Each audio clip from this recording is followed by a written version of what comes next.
A'udzu billahi minasyaitonir rajim. Bismillahirrahmanirrahim. Innal ladzina amanu, sesungguhnya orang-orang yang beriman, wa amilu sholihah, dan mengerjakan kebajikan, wa akbatu ila rabbihim, dan merendahkan dirinya kepada Tuhan, ulaika ashabul jannah, maka mereka penghuni surga, hum fiha khalidun, mereka kekal di dalamnya selama-lamanya. Bapak Ibu sekalian, dari ayat ini bahwa ada 3 syarat supaya kita bisa menjadi penduduk surga. Yang pertama adalah amanu, memiliki iman. Jadi iman itu hanya syarat masuk aja. Pertanda bahwa kita percaya bahwa ada Tuhan, itu sadar, itu sudah punya syarat pertama. Nah, syarat kedua adalah wa amilus sholihah, dan mengerjakan kebajikan. Nah, kebajikan itu nanti gunanya adalah di mana kita di surga itu. Jadi pintunya iman, nanti penempatan kita di surga di mana itu tergantung kebajikannya.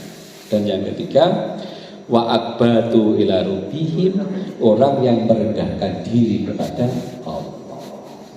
Ini supaya punya nalarnya. Saya pernah bercengkrama dengan seorang teman, Ustadz dan Marbot. Kebetulan beliaunya itu pernah mengalami kejadian mati suri. Jadi dari versi beliaunya, dia itu mati mulai jam 12, bangunnya subuh. Jadi ternyata kematian itu dimulai dari mata. Dari matanya itu peteng, tidak bisa melihat apa-apa. Itu dia masih sadar sebenarnya. Nah, setelah itu dia menceritakan kaki pucuknya sama tangan pucuknya itu mulai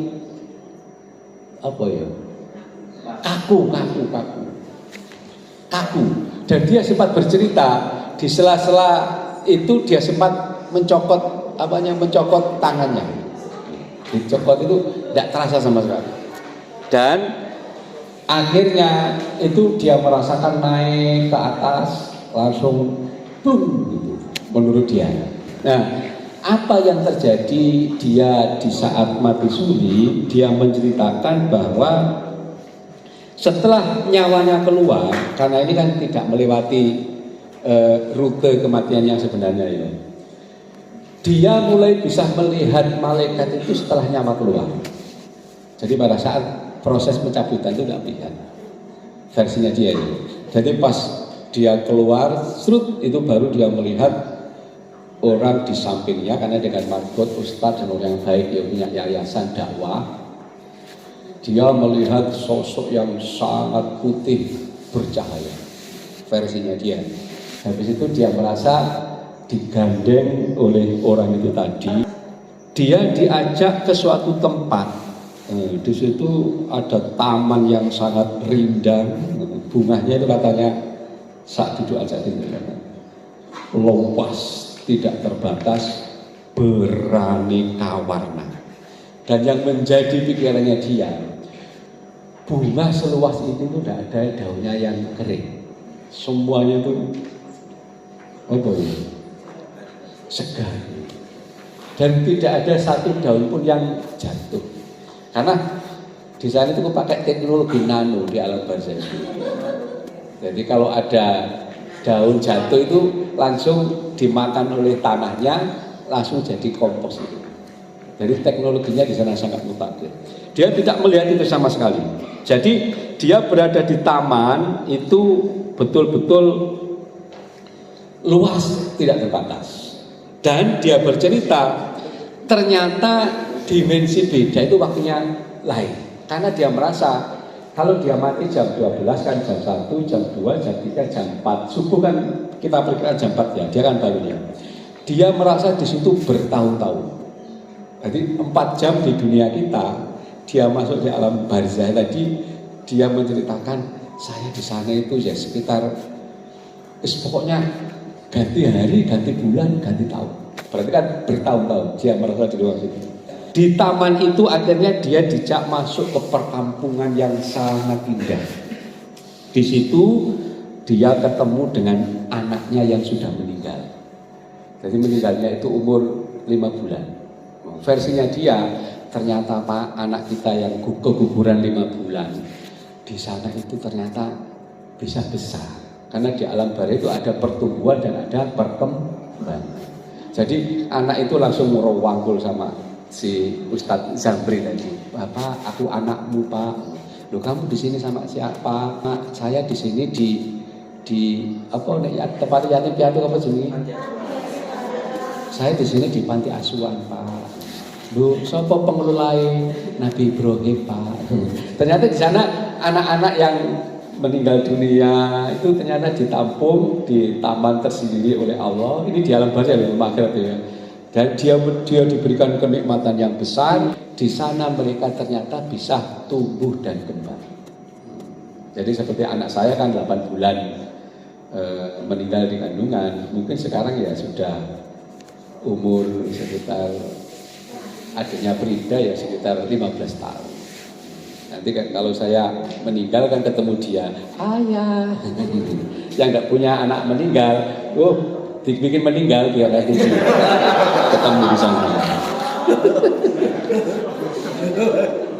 Terus yang kedua, dia ketemu dengan teman-temannya yang sudah meninggal lebih dulu. Pertanyaannya penduduk sana adalah, loh kok di sini? Iya, mungkin saya sudah meninggal ini. Oh iya, jangan ke sana. Itu ada batas antara kita yang baik dengan yang jelek. Katanya. Akhirnya dia hidup di pedesaan barzah itu ya tahunan katanya. Makanya dia merasa betul.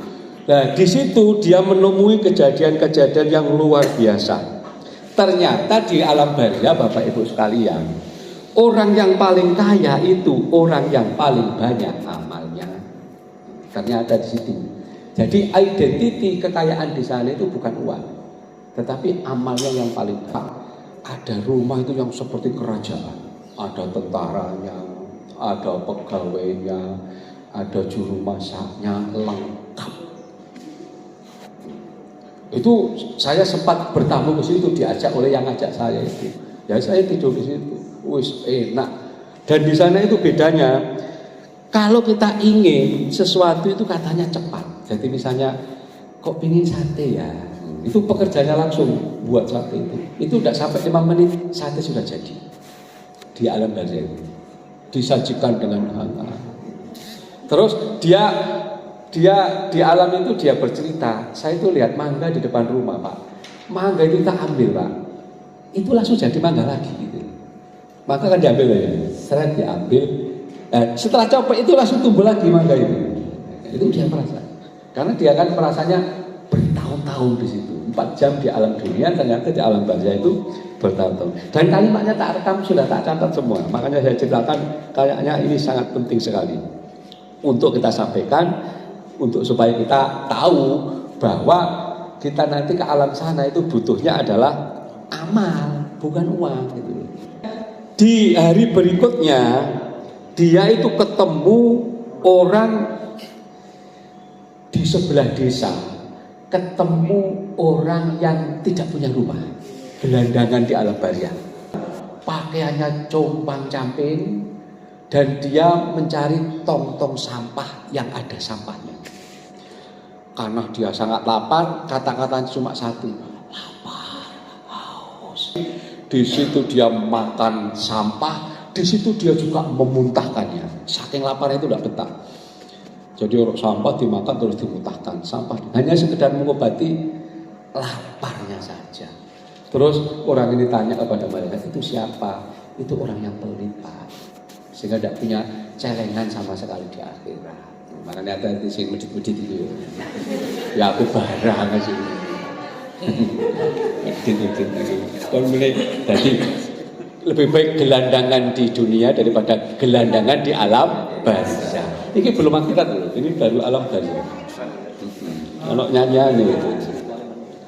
Terus ternyata wujud orang di sana itu umurnya sesuai dengan yang meninggal. Ini karena ini belum akhirat loh. Kalau di akhirat kan nanti menjadi umur 26 ya.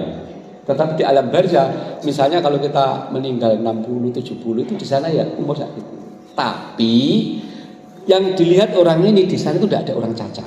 Di pedesaan ini, ya. Habis pedesaan kita masuk ke alam penyiksaan tuh. Ini kan pedesaan tuh. Ini orang baik. Itu dia tidak pernah melihat orang cacat. Jadi dia lihatnya orang normal semua, orang suet semua. Pakaiannya piye, Pak? Pakaiannya ternyata sesuai dengan kedudukan kita di dunia. Jadi kalau kamu banyak amalnya, di sana pakaianmu yo ono sing jas, batik tenunan. Lah sing amalane titik, iku yo kadang-kadang koko tapi rada kuset. Jadi menyesuaikan dengan kita. Jadi menyesuaikan apa yang kita kumpulkan nanti di dunia ini. Gitu. Makanya kan saya pernah bercerita ya, ada seorang kaji soleh dari Solo. Itu kan saking lomanya kan teman-temannya datang, Pak Haji kok jenengan kok bisa benci dengan harta di dunia ini piye carane. Maka Pak Haji Soleh itu kaget, sampeyan salah, aku itu sangat cinta harta. Dan saya sangat kaya di dunia, saya tidak mau kaya di dunia, nanti di akhirat saya miskin. Makanya uangku itu di dunia tak bagi dua, Mas. Jadi 50% tak pakai di dunia, 50% nanti tak pakai di akhirat.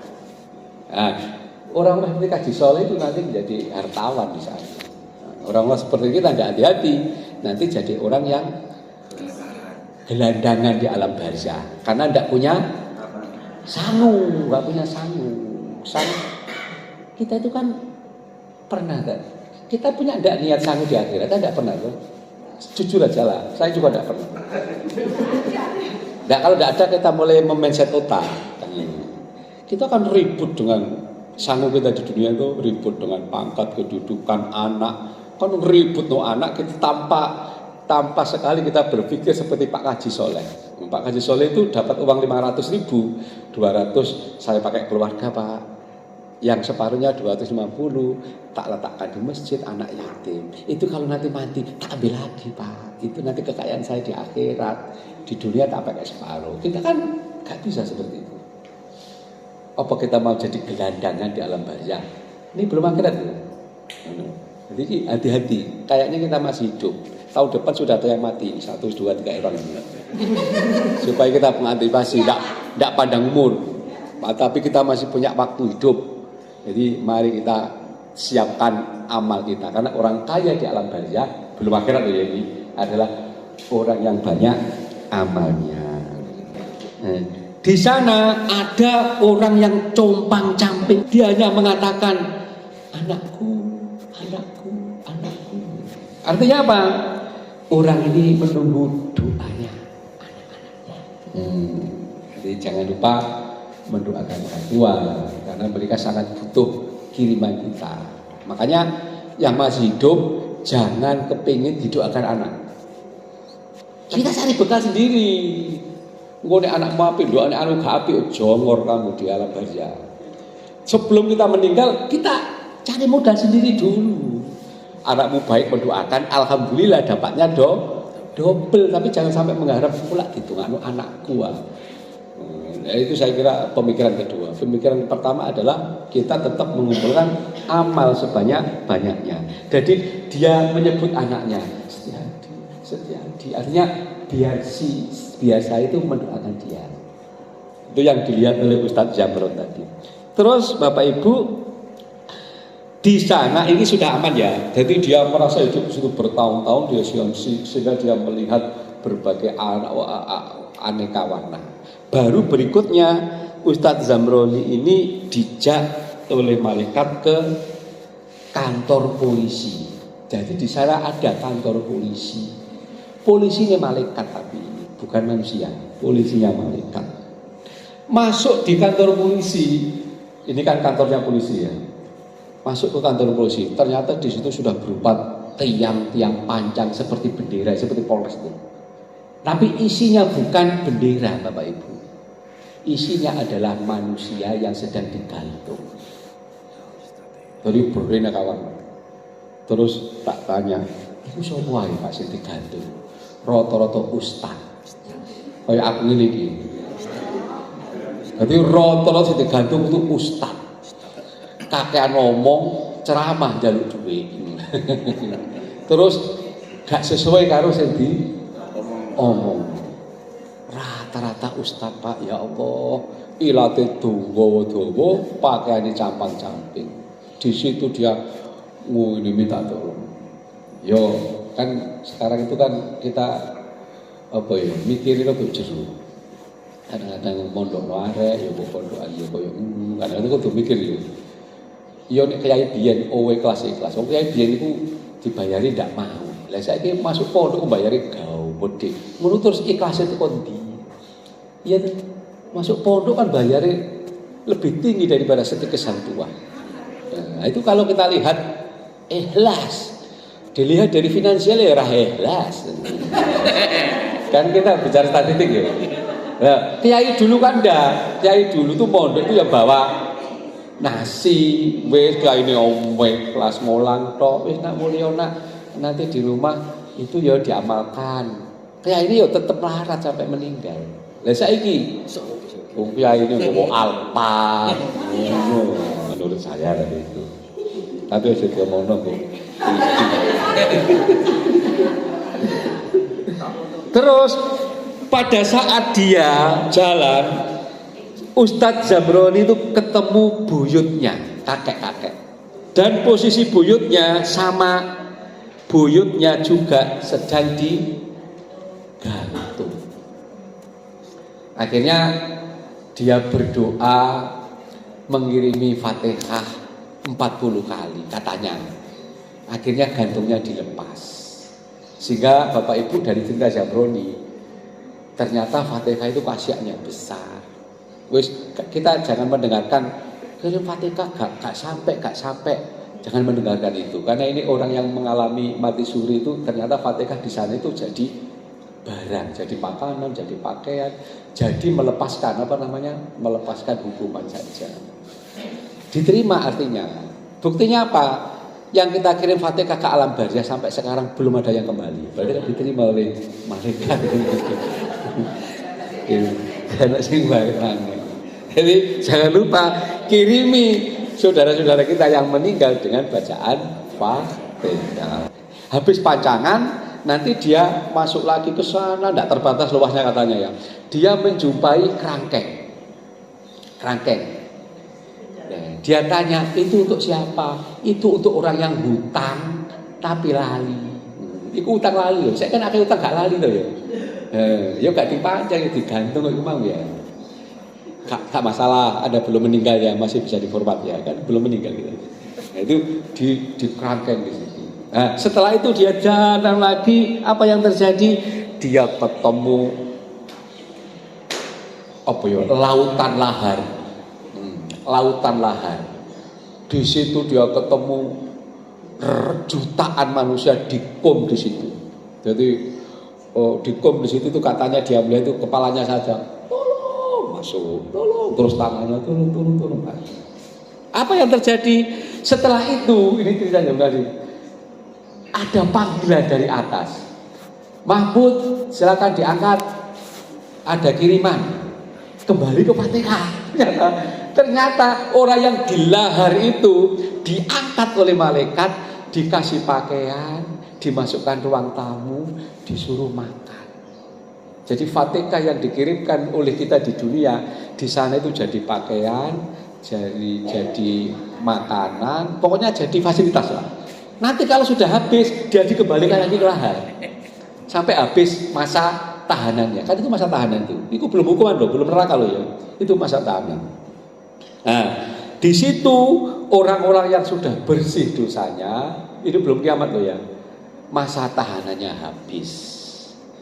Tapi karena amalnya tidak ada, dia belum bisa masuk di perkampungan yang pertama yang dilewati pertama kali. Jadi di perkampungan yang mewah tadi adalah orang-orang yang memiliki amal. Kan kadang-kadang kita itu meninggalkan baik tapi tidak punya amal. Iku dadi gelandangan itu tadi.